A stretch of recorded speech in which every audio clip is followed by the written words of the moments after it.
Your life takes on beauty. It inspires others, it points toward the faith. Ito marahil ang naging inspirasyon ng Victory Choir sa bawat linggo pag-awit sa banal na misa. We want to share our gifts of vocal music to motivate others to work for the Lord.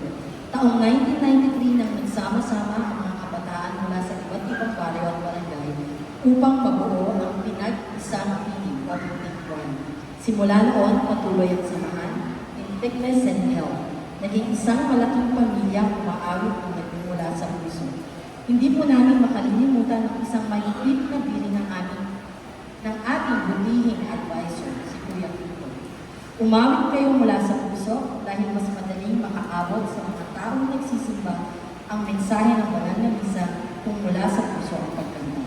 Kaya't sa mga oras na ito, kami po ay nagpapasalamat sa ating napakahusay na Pura Paroko, Monsignor Andres A. Valera, for allowing the group to be in front of all of you and celebrate its 30th holy anniversary.